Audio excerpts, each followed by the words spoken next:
Hello, a very warm welcome to everybody to the class. मेरा नाम है Divya. Today I am going to help you with a term that is called article. Yes, article. ये article हमारा paper वाला article नहीं है। This article is all about English grammar article. So English grammar का जो आर्टिकल होता है वो हमें बहुत सारी जगहों पे यूज़ होता है। इनफैक्ट बेसिक चीज़ें होती हैं जहाँ पे ये हमें बहुत ज़्यादा यूज़ होता है और इसकी इंपॉर्टेंस अपने हर लेवल पे बहुत अलग होती है। तो चलिए जल्दी से सीखते हैं कि हमारे लाइफ में या हमारे साथ में ग्रामर के पोर्शन के लिए आर्टिकल किस तरह से इम्पॉर्टेंट है। राइट। सो आर्टिकल, सबसे पहले आर्टिकल होते क्या हैं? Let's start with this. What is an article? Article होता क्या है? कई बार हमें ये सवाल आया होगा मगर हमें जवाब नहीं मिला इस चीज़ का, या फिर हमारे दिमाग में सिर्फ एक ही आंसर आया होगा कि ए एन या द, इसे आर्टिकल कहा जाता है। लेकिन how do we definite it? हम इसे डेफिनेशन में कैसे बताते हैं या होता क्या है? तो आइए समझते हैं कि ये होता क्या है।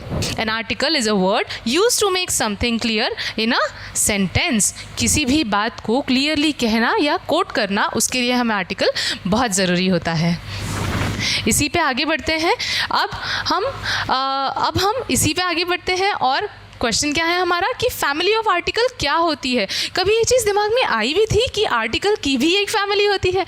हाँ, आर्टिकल की भी एक फैमिली होती है और यहाँ पे सबसे पहले फैमिली में हमारे पास आते हैं आर्टिकल ए एन और द। सबसे पहली और सबसे छोटी सी फैमिली होती है हमारे आर्टिकल की, वो होती है ए एन और द। राइट। अब देखो, जब मैं ये कह रही हूँ कि हमारी फैमिली ऑफ आर्टिकल क्या होती है, तो ये जो फैमिली है ना, ये हमारे पास में मेंबर्स तो सारे के सारे हैं और सभी एक साथ हैं, लेकिन बस वो डिवाइड हो गए हैं अपनी अपनी कैटेगरीज़ को साथ में लेकर के। कैसे? हमारे पास में सबसे पहले आता है इनडेफिनिट आर्टिकल, जहाँ पे आता है ए या फिर एन, और उसके बाद में हमारे पास में आता है डेफिनाइट आर्टिकल, जहाँ आता है हमारा द। राइट। सो हमने क्या किया, देखिए जैसे हमारी फैमिली में अलग अलग तरह के लोग होते हैं और अलग अलग जगहों पे उनके थॉट्स होते हैं, अलग अलग तरह का बिहेवियर होता है, वैसे ही बिहेवियर पे डिपेंड करते हुए हमारे जो फैमिली ऑफ आर्टिकल है ए एन और द, ये तीनों डिवाइड हो चुके हैं अलग अलग पार्ट्स में, जहाँ पे ए और एन, आई रिपीट, हमारा होता है इनडेफिनाइट आर्टिकल एंड द होता है हमारा डेफिनाइट आर्टिकल। तो आइए इनको और अच्छे से डीपली समझते हैं। एज आई सेड, सबसे पहले हम इनडेफिनाइट आर्टिकल पे बात करते हैं। ये होते क्या हैं? आर्टिकल, इनडेफिनाइट आर्टिकल जैसे ए और एन, इन दोनों का नंबर में अगर हम समझे मतलब, तो वो 1 ही होता है। एन का भी 1 और ए का भी 1। तो अब इसके अलावा और क्या है मैम? ये तो हमें पता है। बात आती है यहाँ पे कि इनकी साउंड्स के साथ में ए और एन जब भी हम यूज़ कर रहे हैं, उसे यूज़ करने से पहले हमें साउंड पे बहुत ज़्यादा फोकस करना होगा। साउंड किस चीज़ का मैम? साउंड हमारे वोवेल का, या साउंड हमारे उन सारे अल्फ़ाबेट्स का जिनसे हमारा अगला नाउन स्टार्ट होने वाला है। राइट। अब यहाँ पे हम पढ़ते हैं an is used before the sound of noun starting from any vowel, that is A E I O या फिर यू। एज आई सेड कि हमें साउंड के ऊपर ध्यान देना है, हमें स्पेशली साउंड के ऊपर तब ध्यान देना है जब हम एन को यूज़ करने वाले हैं।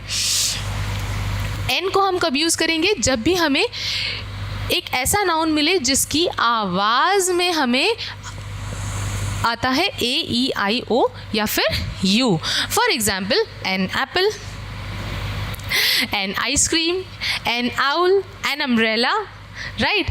बट फिर यहाँ पे क्वेश्चन आता है कि मैम हमने तो बहुत सारी जगहों पे ये भी देखा है कि I have been waiting for you for an hour. 1 घंटे से मैं तुम्हारे लिए राह देख रहा था या तुम्हारा वेट कर रहा था। तो यहाँ पे आर की स्पेलिंग तो क्या होती है मैम? सो आर की स्पेलिंग हमारे पास में क्या है? HOUR। स्पेलिंग तो हमारे पास में ये है मैडम, लेकिन यहाँ पे हमारे पास में फर्स्ट लेटर तो एच है मैम।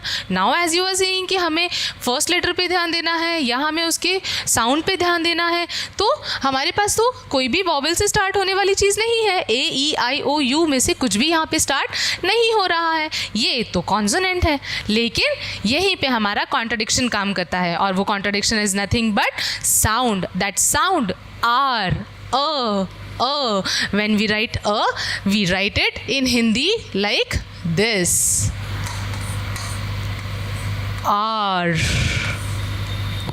So, इसलिए ये जो साउंड है हमें हमेशा इसके ऊपर फोकस करना है और फिर हमें ये डिसाइड करना है कि हम वहाँ पे कौन सा डेफिनेट आर्टिकल यूज़ करने वाले हैं, ए या फिर an, excuse me, indefinite article. अब चलिए, आई होप आपको ये सारी चीज़ें समझ में आई होंगी। आपको जहाँ भी जो भी चीज़ें समझ में ना आए, मैं आपसे रिक्वेस्ट करूँगी कि नीचे दिए हुए कमेंट बॉक्स में ज़रूर ये चीज़ बताएं, ताकि इनके ऊपर या तो मैं और डिटेल में आपको एक्सप्लेनेशन दे सकूँ एक नया वीडियो पोस्ट करके, या फिर आपको उन्हीं कमेंट्स के साथ में चीज़ें आपकी सॉल्व कर सकूँ। I will be happy to help you and the institute will also be. आइए इसी के साथ अगली जगह पे चलते हैं। जैसा कि मैंने आपको बहुत क्लियरली ये चीज़ समझाई कि हमारे पास में आर, हमें किस चीज़ पे फोकस करना है, एच का जो साउंड आ रहा है वो आर बनता है। इसी तरह से एक और चीज़ है हमारे पास में, and that is nothing but university. Now university के साथ में हम ये चीज़ एग्जैक्टली नहीं कह सकते, इसलिए क्योंकि यूनिवर्सिटी के साथ में ऑलरेडी स्पेलिंग हमारी यू से स्टार्ट हो रही है। दोनों चीज़ें हमारे साथ में काम करती हैं। जब भी हम कोई भी स्पेलिंग या कोई भी नाउन के बारे में बात कर रहे हैं और जहाँ पे वो AEIOU से हमारी स्पेलिंग स्टार्ट हो रही है, या फिर इन सारे ही लेटर्स का जो प्रोनाउंसिएशन है, दैट इज़ हिंदी प्रोनाउंसिएशन जो है, उसमें हमें यूज़ करना है AN, राइट, जहाँ पे ए हमें हमेशा सिर्फ एक और एक किसी चीज़ के नंबर के बारे में बताता है। For example, this is a pen. अब पेन, PEN, इसके साथ में हमारे पास में कहीं पे भी कोई भी कॉन्ट्राडिक्शन नहीं है। हमारा स्पेलिंग पेन का कॉन्सोनेंट से स्टार्ट हो रहा है, ना ही उसका साउंड हमारे पास में वॉवेल की तरह आया हुआ है, राइट। तो इसी के साथ अभी आगे बढ़ते हैं। एज आई सेड कि हमें आवाज़ पे बहुत ज़्यादा ध्यान देना है, प्रोनाउंसिएशन पे ध्यान देना है। अब मैं यहाँ प्रिज्यूम कर रही हूँ कि हिंदी हम सभी की राष्ट्रीय भाषा है और यहाँ पे हमें 12 खड़ी और स्वर व्यंजन हिंदी के बहुत अच्छे से आते हैं। अब आप एक बार के लिए कहेंगे कि मैडम आप इंग्लिश के टॉपिक्स पढ़ा रहे हो या हमें हिंदी पढ़ा रहे हो, तो इंग्लिश पढ़ने के लिए भी हमें हिंदी की बहुत ज़्यादा ज़रूरत होती है, इक्वली ज़रूरत होती है। Why? Because as I said Hindi हमारी राष्ट्रीय भाषा है।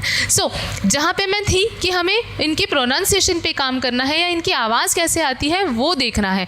तो इसके लिए एक छोटा सा शॉर्ट ट्रिक जो मैंने सोचा है बनाने के लिए, या फिर जो हम लोग हमेशा सोचते हैं कि शॉर्ट ट्रिक्स में काम करके और फिर स्टूडेंट्स को समझाया जाए कि भाई हम कैसे याद कर सकते हैं, because we are working to help you people. So यहीं पे छोटा सा एक चीज़, जैसे हम क से ग तक हम यूज़ करेंगे ए या अ, जब भी ध्यान रखिए थोड़ी सी यहाँ पे एक्स्ट्रा की चीज़ें हमें पढ़नी होंगी। एज आई सेड हिंदी भी हमें उतनी ही आनी चाहिए। सो जब भी हम हिंदी वर्णमाला के हिसाब से क से लेके ग तक का कोई भी अक्षर हमारे पास में शुरू हो रहा है, तो हम उसके पहले आर्टिकल कौन सा यूज़ करेंगे, ए, जैसे अ यूनिट, अ ईयर। और इसी तरह से जब भी हमारे पास में सारे के सारे स्वर, मतलब अ से लेके अह तक में कोई सा भी हमारा स्वर शुरू हो रहा है, कोई सा भी एक ऐसा वर्ड, कोई ऐसा नाउन जो हमारा अ से लेके अह तक जिसका साउंड आ रहा है एंड वो स्टार्ट हो रहा है, तब हम कहाँ से क्या यूज़ करेंगे, तब हम यूज़ करेंगे an. For example an I, an your, an R, right. So इस तरह से हमारे यहाँ पे सारे डाउट्स क्लियर होते हैं कि हमें ए कब यूज़ करना है और हमें एन कब यूज़ करता है। तो अब चलिए इसके आगे हम चलते हैं। जैसा कि मैं हमेशा से कह रही हूँ, आपको कोई भी अगर डाउट है तो ज़रूर कमेंट बॉक्स में लिख करके हमें ज़रूर बताइए, ताकि मैं हमारी पूरी टीम आपको इसके साथ में काम कर सके और आपकी हर प्रॉब्लम को सॉल्व कर सके। इसी के साथ में आपको एक छोटा सा रिक्वेस्ट करूंगी कि हमारे चैनल को लाइक, शेयर एंड सब्सक्राइब ज़रूर कीजिए। We will be happy to help you at any point of the time. चलिए आगे बढ़ते हैं। नाउ हमारे पास में अगला आर्टिकल आता है definite article, and that is nothing but the, THE, the. अब मैम आप हमें इसे पढ़ा करके बोर मत कीजिएगा, हमें तो बहुत इजीली पता है क्या कि ये एक ऐसा आर्टिकल होता है जो कि यूज़ होता है किसी भी एक इकलौती चीज़ के लिए जो पूरी दुनिया में एक मानी जाती है। करेक्ट है भाई, मैं बिल्कुल आपको मना नहीं करूँगी, ये ऐसा ही होता है। पर एक बार पढ़ लेते हैं. It limits the meaning of a noun to a one particular thing. It limits the meaning of the noun to one particular thing. क्या हो रहा है, किसी एक चीज़ पे जाकर के ये रुक जाता है, पर एक ही चीज़ के लिए रुक जाता है, जैसे the Taj Mahal, the red fort, the sun, the moon, the stars, right. अब मैम ये सब कुछ तो हमें पता है, आपने हमें नया क्या बताया, हम यहाँ पे क्यों आए. यही खासियत है हमारे चैनल की. हम क्या बता रहे हैं आपको, एक और चीज़ एक स्टेप आगे चल के, और वो नई चीज़ क्या है, वो नई चीज़ ये है कि हमें इसके भी प्रोनाउंसिएशन पे काम करना है.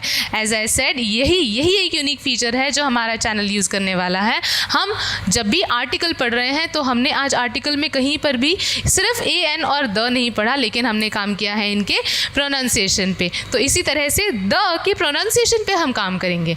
द का प्रोनाउंसिएशन होता है डी या फिर द. मैम आप क्या कह रहे हो, डी आएगा या द आएगा? तो चलिए पढ़ते हैं कि डी कब आएगा और द कब आएगा. So we use this when the sound pronunciation is of vowel. जब भी हमारे पास में जो भी साउंड ऑफ प्रोनाउंसिएशन है वो वॉवल में अगर आ रहा है, तब हम पढ़ेंगे the. Now again just to recall, vowel is A E I O U. So the ice cream. When we say ice cream, this is, what is this? Vowel, right? And इसका pronunciation क्या आ रहा है? आई. सो यहाँ पे हम क्या यूज़ करेंगे, D. और इसी तरह से हमारे पास में अगला लेटर क्या आ रहा है, अम्ब्रेला. अगेन यू हम क्या यूज़ करेंगे, डी अम्ब्रेला. सो यही एक नई चीज़ हमारा चैनल आपको सिखाने वाला है कि हम किस तरह से प्रोनाउंसिएशन पे काम कर रहे हैं, राइट. अब कौन बचा हमारे पास में, एज यूजुअल द, जिसे हम जानते हैं. उसका क्या मैम, उसका ये, while we use this when the sound of pronunciation is of consonant. हम द कब यूज़ करेंगे मैम, हम द तब यूज़ करेंगे छोटे छोटे बच्चों, जब हमारा प्रोनाउंसिएशन ऑफ नाउन किसी कॉन्सोनेंट से स्टार्ट हो रहा है. For example the house, the big apple, right. इस तरह से हम इसका प्रोनाउंसिएशन करेंगे. सो अल्टीमेटली अब मैं ये समझ पा रही हूँ कि आपको बहुत ही ज़्यादा फ़र्क समझ में आ रहा होगा कि कब हमें द यूज़ करना है, कब हमें दी यूज़ करना है. फिर भी एक छोटा सा एग्जाम्पल और देख लेते हैं. The indefinite article tells us something about non specific. जिस भी इंडेफिनिट आर्टिकल की अगर हम बात कर रहे हैं, दैट इज़ ए हो या एन हो. अब हम कंपैरिजन कर रहे हैं. अब हम यहाँ पे एक स्टेप आगे आ चुके हैं. स्टेप आगे कहाँ हो चुकी है, हमने डेफिनाइट आर्टिकल पढ़ लिया, हमने इनडेफिनाइट आर्टिकल पढ़ लिया. अब हम पढ़ रहे हैं इन दोनों के बीच का डिफरेंस. मैडम डिफरेंस तो बहुत बड़ा है, लेकिन किस तरह से हम उसे स्पेसिफाई कर सकते हैं, क्यों क्या वजह है कि हमें कहाँ पे सिर्फ डेफिनाइट आर्टिकल्स ही यूज़ करने हैं और कहाँ पे सिर्फ इनडेफिनाइट आर्टिकल्स ही यूज़ करने हैं. So the article tells us, the indefinite article tells us something in the non specific. जब भी हम किसी चीज़ के बारे में नॉन स्पेसिफिक है, तब हम इनडेफिनाइट आर्टिकल यूज़ करेंगे, जैसे ए या फिर एन. छोटा सा example, a thief. This is any thief, he is not known to the writer और टू द रीडर्स. हमें नहीं पता कौन सा थीफ था, क्या था. एक चोर आया और वो चोरी करके चला गया. So we will be using a. इसी तरह से the definite article tells us something specific. और definite article हमें क्या शो करता है, जब भी कोई चीज़ specific हो, जैसे the thief, this is a specific thief, the writer and readers know about him. वही चोर है जिसने चोरी करी है. When we know that fellow, when we are sure about it, तब हम यूज़ करते हैं definite article. आगे बढ़ते हैं.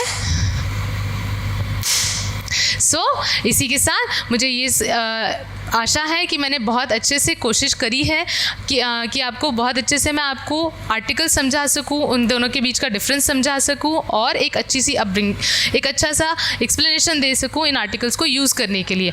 याद रखिएगा, हमारे चैनल ने काम किया है कोई चीज़ अलग तरह से प्रेजेंट करने के लिए, कोई चीज़ अलग तरह से समझाने सिखाने के लिए। And do not forget to share, like and subscribe our channel. Thank you so much.